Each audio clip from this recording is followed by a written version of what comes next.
नमस्कार छात्रों, मैं रूपाली किशोर सालुंके आनंद विश्व गुरुकुल कनिष्ठ महाविद्यालय से आज के इस वीडियो में आप सभी का स्वागत करती हूँ।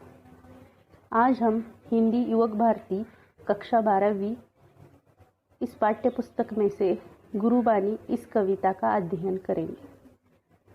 गुरुबानी इस कविता में गुरु नानक जी के कुछ पदों का आज हम अध्ययन करेंगे। तो सबसे पहले हम गुरु नानक जी का परिचय देखते हैं। इनका जन्म 15 अप्रैल 1469 को रावी नदी के किनारे तलवंडी नामक गांव में हुआ। बचपन से ही इनका झुकाव आध्यात्मिक चिंतन और सत्संगी और रहा। इनके व्यक्तित्व में दार्शनिक, योगी, गृहस्थ, धर्म सुधारक, समाज सुधारक और कवि के गुण पाए जाते हैं। गुरु नानक जी सर्वेश्वरवादी है और सभी धर्मों वर्गों को समान दृष्टि से देखते हैं। गुरु नानक जी विश्व बंधुत्व के विचार की पुष्टि करते हैं। इनके भावुक और कोमल हृदय ने प्रकृति से एकात्म होकर जो अभिव्यक्ति की है वह अनूठी है। इनकी काव्य भाषा में फारसी, मुल्तानी, पंजाबी, सिंधी, खड़ी बोली और अरबी भाषा के शब्द समाये हुए हैं। गुरु नानक जी सहज सरल भाषा द्वारा अपनी बात कहने में सिद्ध हस्ते हैं। इनका निधन 1539 में हुआ। इनकी प्रमुख कृतियां है गुरु ग्रंथ साहब आदि। तो जो पद आज हम देखने वाले हैं उस पद इस विधा का परिचय हम देखते हैं। पद काव्य रचना की एक गेय शैली है।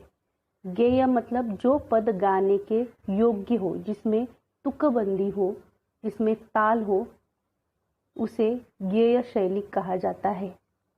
तो इनके पद गेय शैली में लिखे हुए हैं। इसके विकास का मूल स्रोत लोकगीतों की परंपरा ही माना जाता है। हिंदी पद शैली में विभिन्न छंदों का प्रयोग अनेक निश्चित रूपों में हुआ है। हिंदी साहित्य में पद शैली की दो निश्चित परंपराएं मिलती है, एक संतों की सबद और दूसरी कृष्ण भक्तों की परंपरा। तो इस प्रकार पद इस विधा का हमने परिचय लिया। इसके बाद इस पदों में क्या गुरु नानक जी कहना चाहते हैं वो हम देखते हैं। प्रस्तुत दोहों तथा पदों में गुरु नानक जी ने गुरु की महिमा, कर्म की महानता, सच्ची शिक्षा आदि विषयों पर अपने विचार व्यक्त किए हैं। मनुष्य के जीवन को उदात्त और चारित्रवान बनाने में गुरु का मार्गदर्शन, मनुष्य के उत्तम कार्य और सच्ची शिक्षा का बहुत बड़ा योगदान रहता है। गुरु द्वारा दिया जाने वाला ज्ञान ही शिष्य की सबसे बड़ी पूंजी है। संसार मनुष्य की जाति का नहीं अपितु उसके उत्तम कर्मों का सम्मान करता है।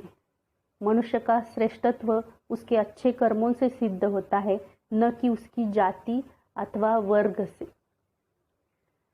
गुरु नानक जी ने जाति, धर्म इस सब का डटकर विरोध किया था। साथ ही साथ गुरु नानक जी ने कर्मकांड और भयाडंबर का भी विरोध किया था। तो इसी के साथ हम उनके पदों का भावार्थ समझ के लेते हैं। पहला पद है उनका, नानक गुरु न चेतनी मनी आपनी सुचेत, छूते तिल बुआड़ जीव सुए अंदर खेत, खेते अंदर छूट्या कहू नानक सऊ नाह, फली अही फूली अही बपुड़े भी तन विच स्वाहा। तो इस पद में गुरु नानक जी ने गुरु की महिमा हमें बताई है। वो कहते हैं जो लोग गुरु से लापरवाही बरतते हैं और अपने आप को ही ज्ञानी समझते हैं, वे व्यर्थ ही उगने वाले तिल की झाड़ियों के समान हैं। दुनिया के लोग उनसे किनारा कर लेते हैं। इधर विधर से वह फलते फूलते दिखाई देते हैं, पर उनके भीतर झांक कर देखो तो गंदगी और मैल के सिवा कुछ नजर नहीं आता है। इसलिए गुरु का बहुत ही बड़ा स्थान हमारे जीवन है। गुरु ही हमारे लिए सब कुछ है। गुरु ही हमें सच्चा रास्ता दिखाता है, सच्ची राह दिखाता है जीवन जीने के लिए। तो इसके लिए गुरु ही हमें ज्ञान देता है, तो उसका हमें सम्मान करना चाहिए। ऐसा इस पद में गुरु नानक जी बताते हैं। अगला पद है, जली मोह घसी मसी करी, मती कागद करी सारू, भाई कलम करी चितू लेखारी, गुरु पूछी लिखू विचारी, लिखू नाम सालाहा लिखू, लिखू अंत ना पारावार। तो इस पद का भावार्थ इस प्रकार है। इस पद में गुरु नानक जी हमें यह बताते हैं कि आप मोह को जलाकर उसे घिसकर शाही बनाओ, बुद्धि को श्रेष्ठ कागज समझो, प्रेम भाव की कलम बनाओ, चित्त को लेखक और गुरु से पूछ कर लिखो नाम की स्तुति, और यह भी लिखो कि उस प्रभु का कोई अंत है और ना कोई सीमा। तो हमें अपने मोह को जलाकर उसकी शाही बनानी है, बुद्धि का कागज बनाना है और उसे प्रेम भाव की कलम बनाकर उस पर हमें प्रभु की स्तुति लिखनी है, उस प्रभु की जिसका कोई अंत है और ना कोई सीमा है। ऐसे प्रभु का गुणगान हमें उस पर लिखना है। ऐसा इस पद में गुरु नानक जी हमें बताते हैं। अगला पद है, मनरे अहिनिसी हरि गुण सारी, जिनु खिनु पलू नामू न बिसरे, ते जन विरले संसारी, ज्योति ज्योति मिलाइए सूरती सूरती संजोगु, हिंसा हहु में गति गए नाही सहसा सोगु, गुरुमुख जिसु हार मनी बसे तिसु मेले गुरु संजोग। इस पद का भावार्थ इस प्रकार है। गुरु नानक जी हमें कहते हैं, हे मन, तू दिन रात भगवान के गुणों का स्मरण कर, जिन्हें एक क्षण के लिए भी नहीं भूलता। संसार में ऐसे लोग विरले ही होते हैं कि जो भगवान का दिन रात नामस्मरण गुणगान करते रहते हैं। वो लोग संसार में बहुत ही कम होते हैं। अपना ध्यान उसी में लगाओ और उसी की ज्योति से तुम भी प्रकाशित हो जाओ। यहाँ पर गुरु नानक जी हमें बताते हैं कि जो सर्व शक्तिमान है, जो परमात्मा है, उसकी ज्योति में आप ध्यान लगाओ और उसकी ज्योति में ध्यान लगाकर आप प्रकाशित हो जाओ। जब तक तुझ में अहम भाव या मैं, मेरा, मेरी की भावना रहेगी, तब तक तुझे प्रभु के दर्शन नहीं हो सकते। क्या कहते हैं यहाँ पर गुरु नानक जी कि आपके अंदर अगर अहंकार का भाव है तो आपको भगवान के दर्शन कभी नहीं हो सकते। जब आप इस अहंकार का त्याग करोगे तो भगवान के दर्शन आपको हो जाएंगे। जिसने हृदय में भगवान के नाम की माला पहन ली है, उसे ही प्रभु के दर्शन होते हैं। जो हमेशा अपने हृदय में भगवान का नाम स्मरण यानी सच्चे दिल से भगवान का नाम लेता है, उसी को प्रभु के दर्शन हो जाते हैं। उसके लिए और कुछ करने की जरूरत नहीं। ऐसा इस पद में गुरु नानक जी हमें बता रहे हैं। अगला पद है, तेरी गति नीति तू ही जाने, क्या को आखी वखाने, तू आपे गुप्ता आपे प्रगटू, आपे सब रंग भाने, साधक सिद्ध गुरु वहु चेले, खोजत फिरही फरमाने, समही बधु पाई यह भिक्षा, तेरे दर्शन कऊ कुरवाने, उसी की प्रभु खेल रचाया, गुरुमुख सोबी होई, नानक सब जुग आपे वरते, दूजा और न कोई। इस पद का हम भावार्थ समझ के लेते हैं। नानक जी कहते हैं, हे प्रभु, अपनी शक्ति के सब रहस्यों को केवल तुम ही जानते हो। उनकी व्याख्या को दूसरा कैसे कर सकता है कोई? तुम प्रकट रूप भी हो और अप्रकट रूप भी हो। तुम्हारे अनेक रंग हैं। अनगिनत भक्त, सिद्ध, गुरु और शिष्य तुम्हें ढूंढते फिरते हैं।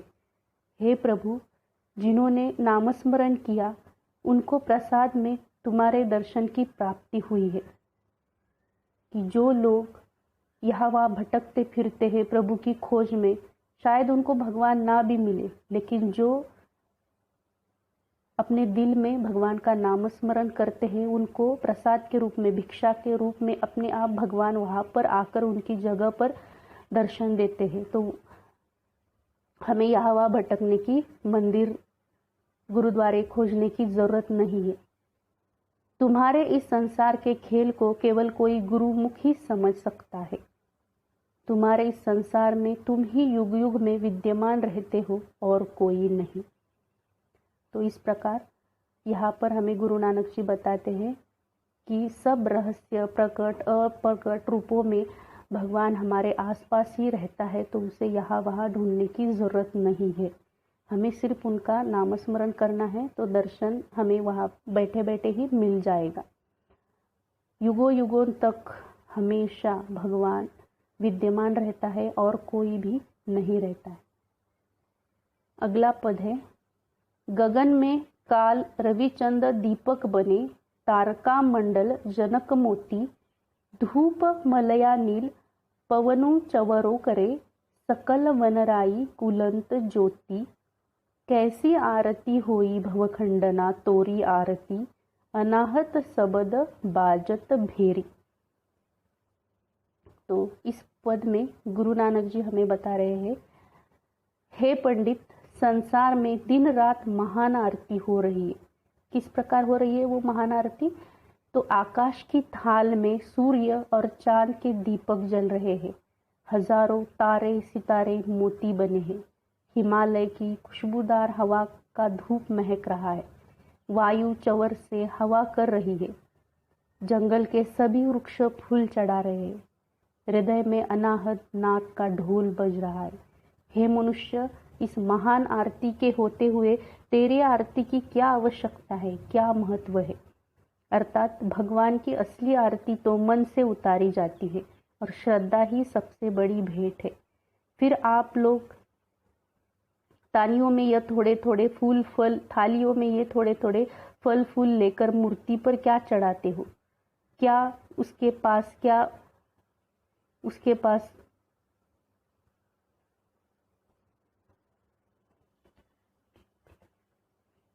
पास थालियों की कमी है? अरे आकाश ही उसका नीलम थाल है। सूर्य और चंद्रमा की ओर देखो, वे भगवान की आरती में रखे हुए दीपक है, ये तारे ही उसके मोती है और हवा उसे दिन रात चवर झुला रही है।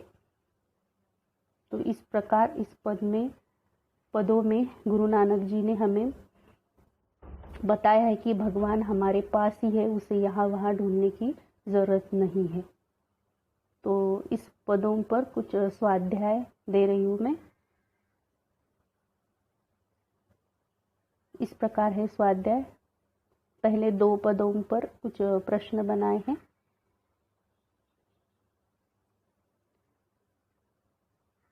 निम्नलिखित पद्यांश के आधार पर दी गई कृतियां पूर्ण कीजिए।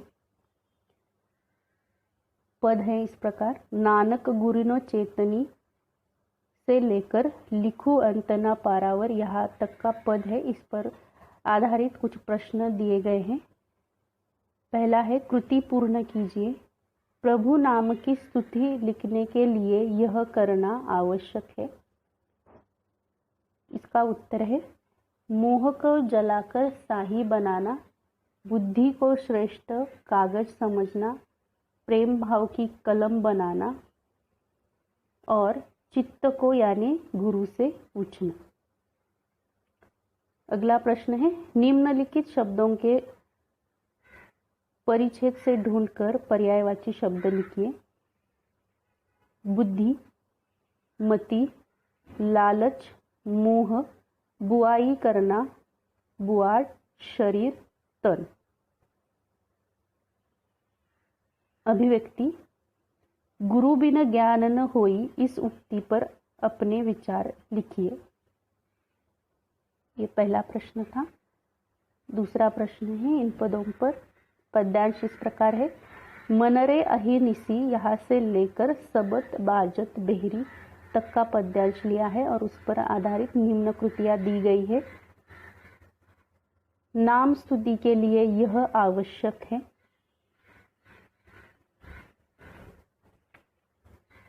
ईश्वर का नाम सदा स्मरण करना, हृदय से हिंसा का भाव त्याग देना, ईश्वर के नाम की मणि रूपी माला गले में धारण करना, गुरु की शरण में जाना। कृति पूर्ण कीजिए। आकाश के दीप, रवि और चंद्र। प्रत्ययुक्त शब्द तैयार कीजिए। पहला है दान,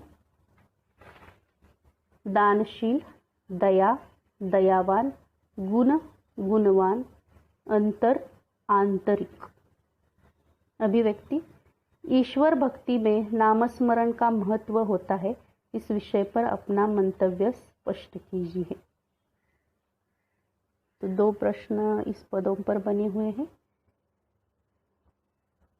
रसास्वादन, गुरु निष्ठा और भक्ति भाव से ही मानव श्रेष्ठ बनता है। इस कथन के आधार पर कविता का रसास्वादन कीजिए।